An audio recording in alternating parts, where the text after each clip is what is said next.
Buenas tardes, maestro. Mi nombre es Jordan Gressely y nuestro grupo va a hablar sobre la contaminación atmosférica y del suelo. Voy a empezar con el tema derivados del nitrógeno. El nitrógeno es un elemento químico esencial para la vida y fundamental en la química orgánica e inorgánica. Su capacidad para formar tres enlaces covalentes, debido a su configuración electrónica, lo convierte en un elemento versátil, capaz de dar origen a una amplia variedad de compuestos conocidos como derivados nitrogenados. Estos derivados se encuentran tanto en la naturaleza como en productos sintéticos de gran importancia para la industria, la biología y la medicina. Clasificación de los derivados del nitrógeno. Tenemos como primero compuestos inorgánicos nitrogenados. Como primero sería el óxido de nitrógeno, importantes en los procesos industriales y en la atmósfera, donde intervienen en fenómenos como la contaminación y el efecto invernadero. Ácido oxácido del nitrógeno, como óxido nítrico, óxido nitroso y sus sales, nitratos y nitritos. El amoníaco, base fundamental para la síntesis del fertilizante, explosivos y como precursor de otros derivados. También tenemos las sales amoníacas, que serían el cloruro de amonio y el sulfato de amonio. Como segundo punto estarían los compuestos orgánicos nitrogenados. Aquí tenemos las aminas, que derivan del amoníaco sustituyendo átomos de hidrógeno por radicales de hidrocarburos. Se clasifican en primarias, secundarias y terciarias. Como ejemplo, la anilina. Luego tenemos las amidas, que son productos de recreación entre ácidos y amoníacos o aminas. El ejemplo, la acetamina. Luego tenemos los nitrocompuestos que contienen el grupo de nitro, el ejemplo, el nitrobenceno. Luego tenemos los nitrilos que poseen el grupo funcional, el ejemplo, el acetonitrilo. Luego tenemos imidas y ureas, derivados con gran importancia biológica, el ejemplo, ureas. Y luego como último tenemos los alcanoides, que son compuestos naturales del nitrógeno presentes en plantas como efectos fisiológicos en el organismo. Ejemplos, cafeína y morfina. Importancia biológica y ambiental. Los derivados del nitrógeno son esenciales en los procesos vitales. El ADN y el ARN contienen bases nitrogenadas, adenina, guanina, citosina, timina y uracilo, impredecibles para la herencia genética. Los aminoácidos, unidades básicas de las proteínas, también son derivados orgánicos del nitrógeno. En el medio ambiente, el nitrógeno participa en el ciclo biogeoquímico del nitrógeno, donde bacterias fibras la transforman en compuestos aprovechables por plantas y animales.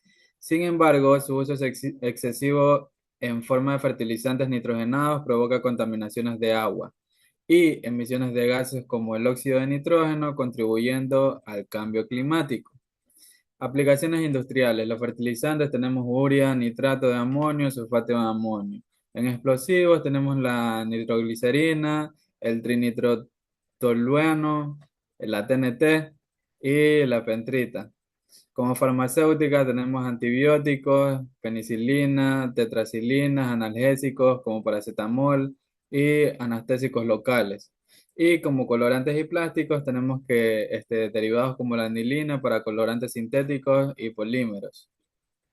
Sustancias cancerígenas. Las sustancias cancerígenas son agentes químicos, físicos o biológicos capaces de producir alteraciones en el material genético de las células, favoreciendo el desarrollo de su cáncer. Sus acciones pueden ser directas al dañar el ADN o indirectas al alterar los mecanismos de reparación, división y muerte celular. El cáncer como enfermedad multifactorial tiene relación estrecha con la exposición prolongada a estos compuestos en el ambiente, la alimentación, el trabajo y los hábitos de vida. Clasificaciones de las sustancias cancerígenas. Las tenemos por su origen y dentro de su origen están las naturales y las artificiales. Las naturales son las que están presentes en la naturaleza, como ejemplo las flactocinas, que son toxinas producidas por hongos, aspergilos en alimentos almacenados, y las artificiales, que son creadas por el ser humano en procesos industriales, como pesticidas, plásticos, combustibles, entre otros. Según su tipo de agente, tenemos químico, tenemos físico y biológico. En químico tenemos hidrocarburos aromáticos policíclicos presentes en el humo de tabaco, asados y combustión de petróleo. Aminas aromáticas usadas en la industria de colorantes, nitrosaminas derivadas del nitrato, nitritos en alimentos procesados, metales pesados como arsénico, cadmio, cromo y níquel.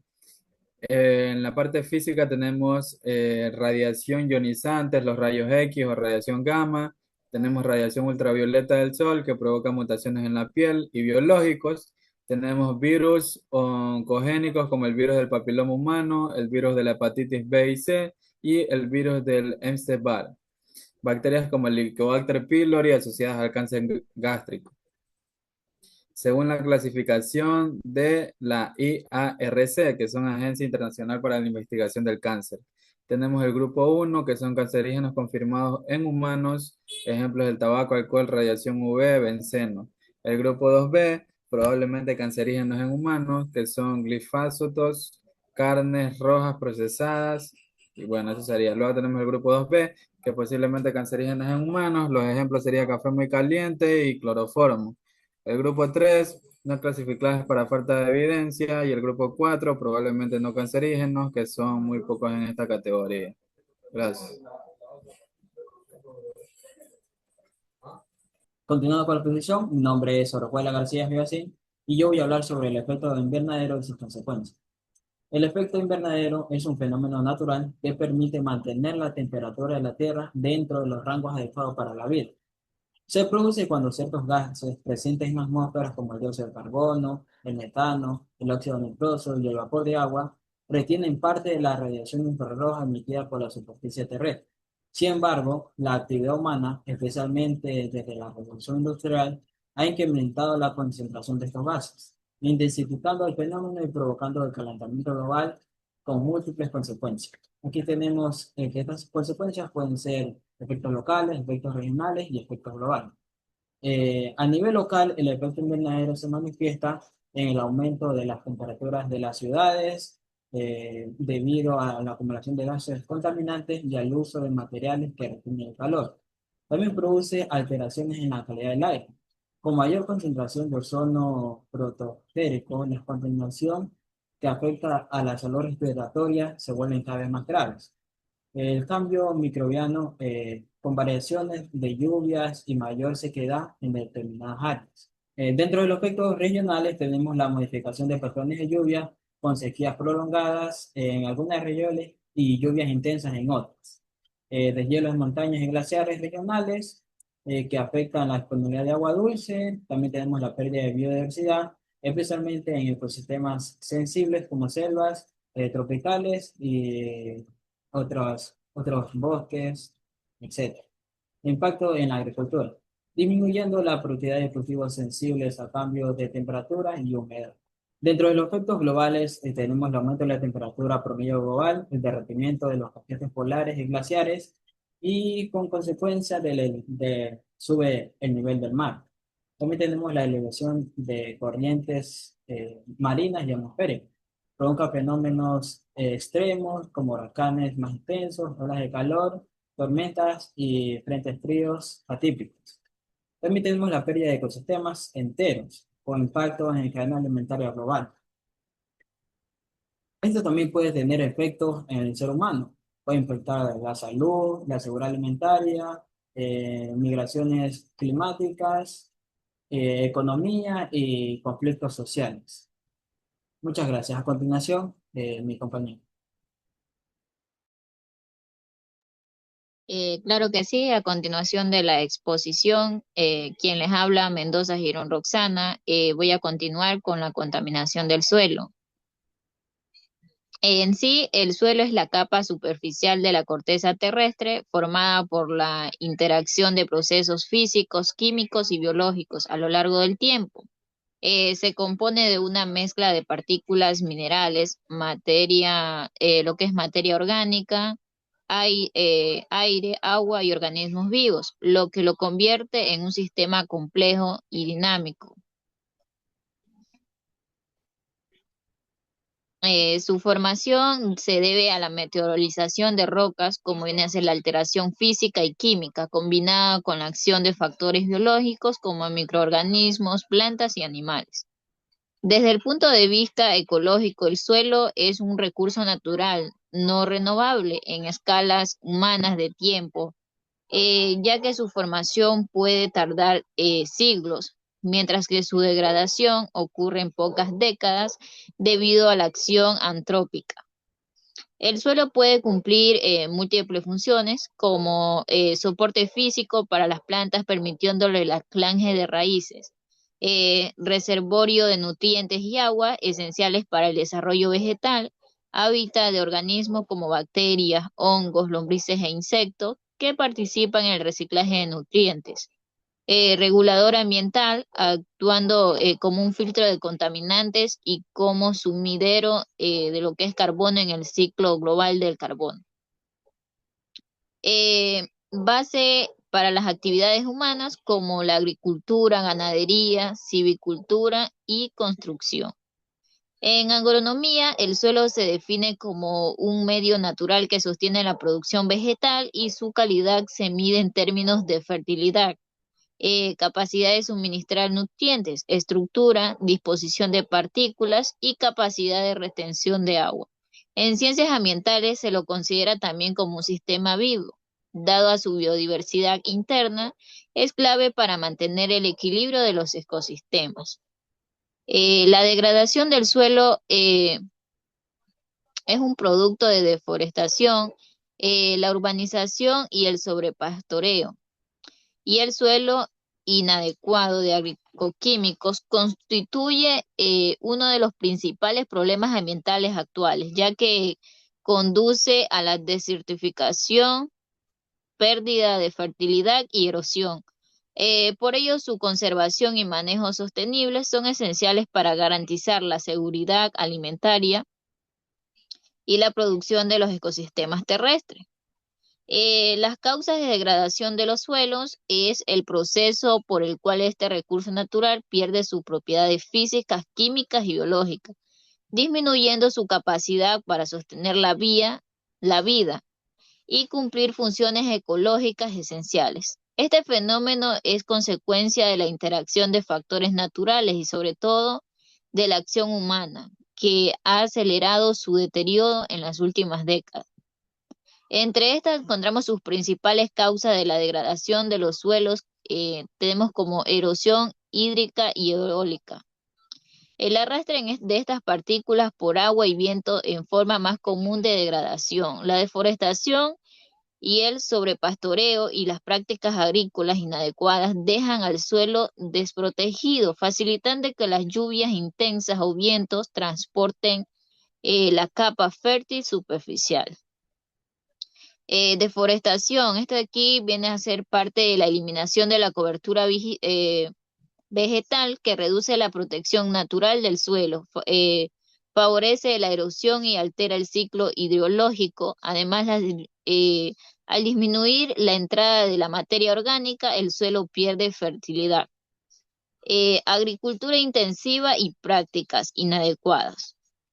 El monocultivo, la explotación de nutrientes, el uso excesivo de fertilizantes químicos y pesticidas deterioran la estructura y la microbiota del suelo. El laboreo intensivo contribuye a la compactación, reduciendo la infiltración de agua y la aireación. Sobrepastoreo. El sobrepastoreo en sí excesivo de ganado compacta el suelo, disminuyendo la cobertura vegetal y acelera la erosión. La presión constante de los animales impide la regeneración natural de pastos. Urbanización y expansión industrial. El crecimiento de las ciudades provoca el sellado de los suelos por construcciones e infraestructura. Esto elimina su capacidad productiva y altera su función como regulador ambiental.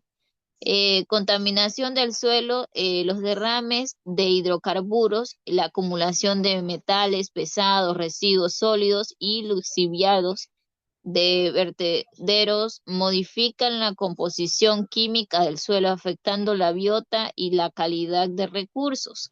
Cambios climáticos, este aquí es el incremento de fenómenos extremos como sequías prolongadas, lluvias torrenciales y olas de calor intensifica la erosión y la desertificación.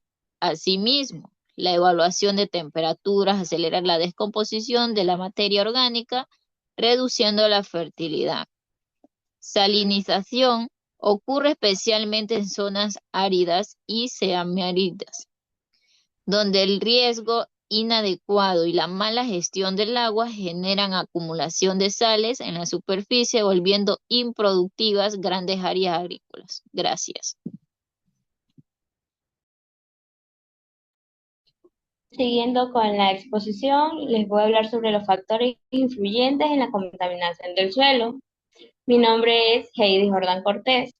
La contaminación del suelo es la presencia de sustancias químicas, residuos o energía en concentraciones que alteran sus características naturales, reducen su fertilidad, afectan a los organismos en el que habitan. Es un problema ambiental de creciente importancia, ya que compromete la producción de alimentos, la calidad del agua subterránea y la salud de los ecosistemas y de las personas. Su origen responde a diversos factores influyentes, principalmente asociadas a la actividad humana. Como primer factor tenemos actividades industriales. Las industrias liberan al medio residuos sólidos, líquidos y gaseosos, que contienen metales pesados como plomo, mercurio, entre otros, hidrocarburos, solventes y compuestos persistentes. Estos contaminantes se acumulan en el suelo, modificando así sus propiedades químicas y biológicas.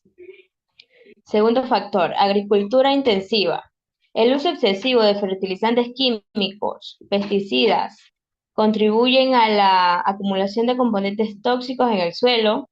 Además, el mal manejo del riego genera problemas y reduciendo así la calidad del recurso.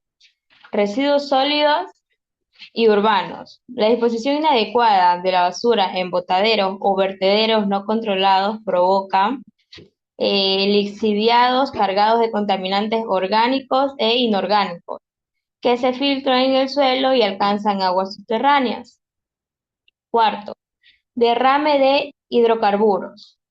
En actividades de extracción, transporte y almacenamiento de petróleo y derivados, los derrames accidentales provocan la filtración de hidrocarburos en el suelo, afectando así su permeabilidad y toxicidad.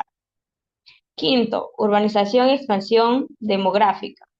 El crecimiento de las ciudades y la construcción de infraestructura reducen la cobertura natural del suelo, generando así contaminación por escombros, metales y sustancias químicas provenientes de la actividad urbana. Sexta, minería. La explotación minera genera grandes cantidades de residuos como relevantes y escorias que contienen sustancias tóxicas capaces de contaminar el suelo y las aguas cercanas. Séptimo, cambio climático. Si bien no es un contaminante directo, el cambio climático influye indirectamente en la contaminación del suelo al modificar el ciclo hidrológico y aumentar la desertificación y alterar los procesos de degradación de contaminantes. Octavo, factores naturales. Aunque en menor medida, también existen procesos naturales que influyen en la contaminación del suelo, como la erupción de volcanes que liberan metales pesados y ceniza, o la acumulación natural de sales en zonas áridas. Tratamiento de suelos contaminados.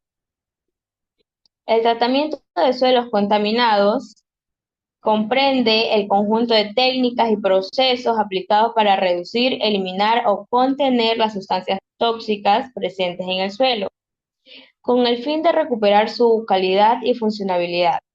La contaminación del suelo puede prevenirse de actividades industriales, agrícolas, mineras, urbanas o de derrames accidentales e involucra compuestos como metales pesados, hidrocarburos y solventes.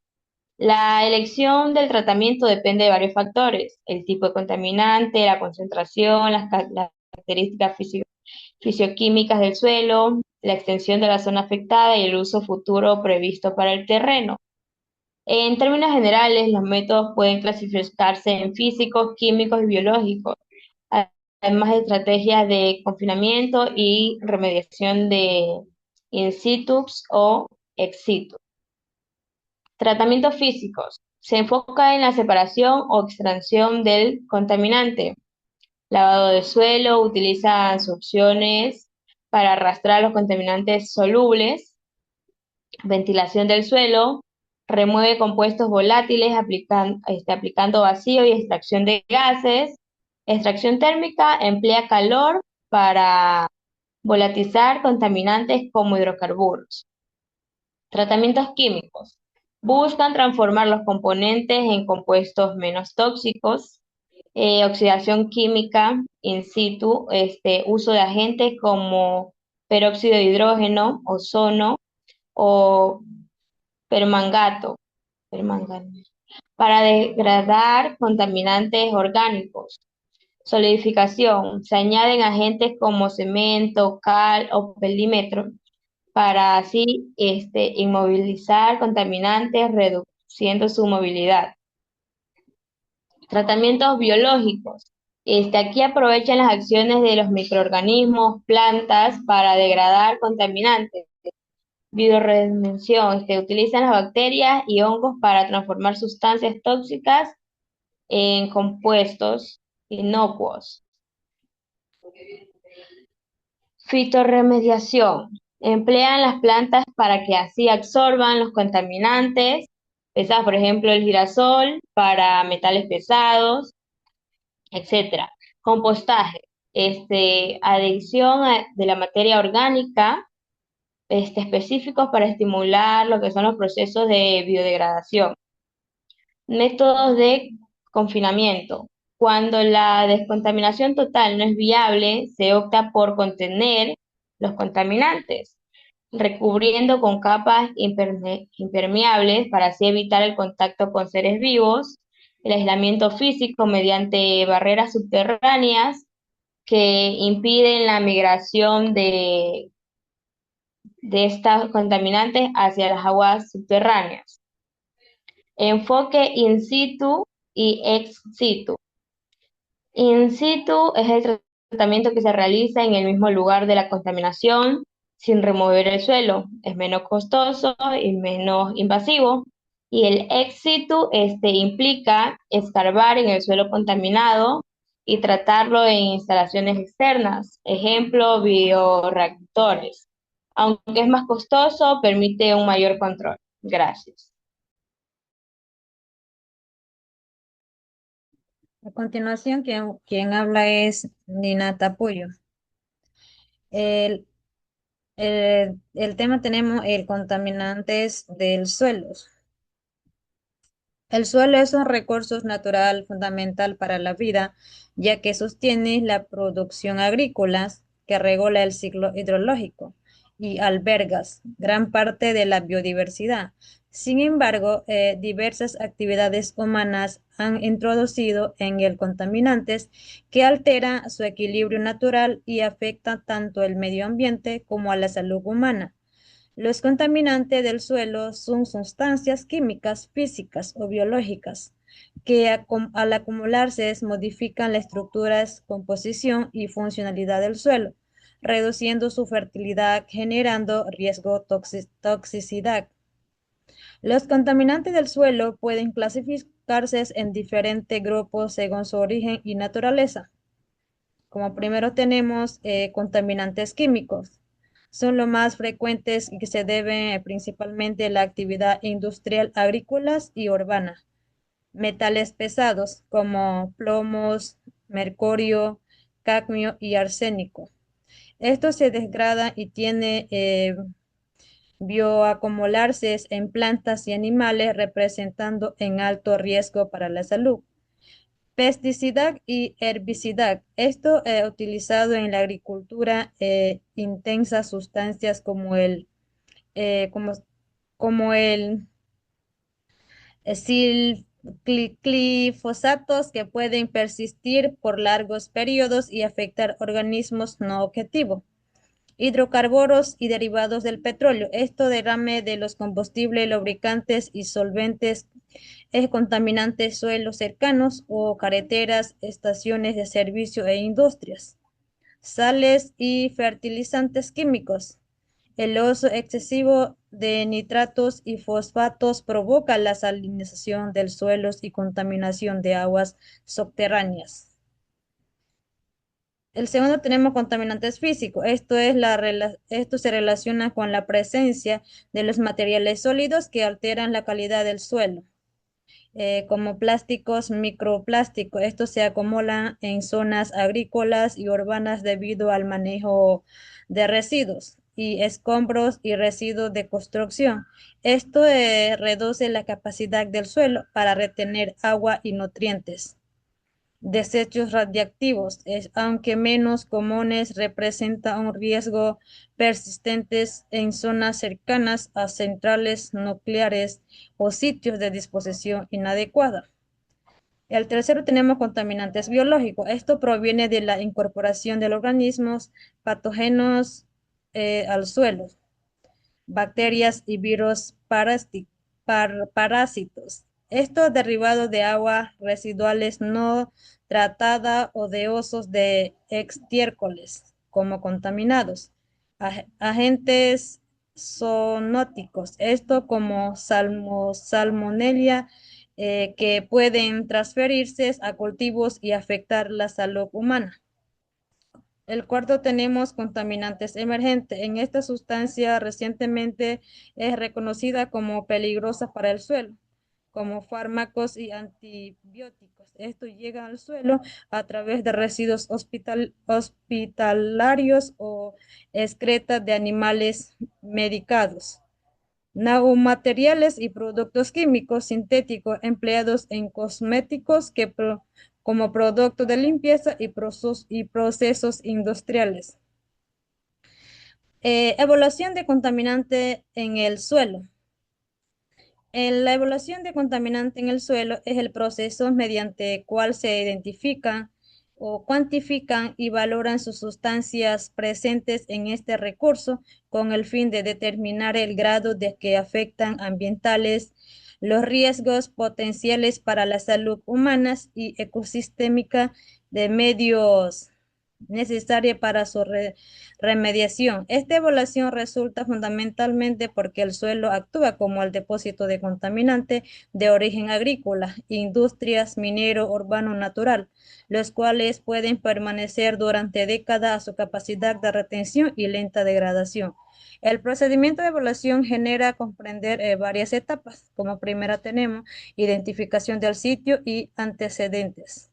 Esto se recopila información histórica del área para conocer las posibles fuentes de contaminación, actividades agrícolas intensivas, vertidos industriales, disposición de residuos, accidentes con hidrocarburos. Esta fase preliminar permite establecer hipótesis sobre el tipo de contaminante más probables. Muestreo del suelo. Esto es una etapa clave ya que la representatividad de las muestras influyen directamente en la calidad del resultado. Esto se establece en punto de muestreo según la extensión y característica del sitio. También muestra que pueden tomarse en superficie u profundidad dependiendo de la movilidad de los contaminantes. Análisis físico, químico y biológico. Se aplican técnicas de laboratorios para determinar la presencia y concentración de contaminantes. Entre los parámetros más comunes se incluyen propiedad físico-química del suelo, textura, capacidad de intercambios catiónicos, materias orgánicas, humedad, metales pesados, plomos, cadmios, mercurio, arsénico, analizados mediante espectrometría de absorción atómica, compuestos orgánicos persistentes, pesticidas, bifenilos, policlorados, hidrocarburos, aromáticos, policíclicos, evaluados mediante cromatografía de gases y líquidos. Contaminación biológica, presencia de bacterias, parásitos o virus que indiquen polución por aguas residuales o estiércol.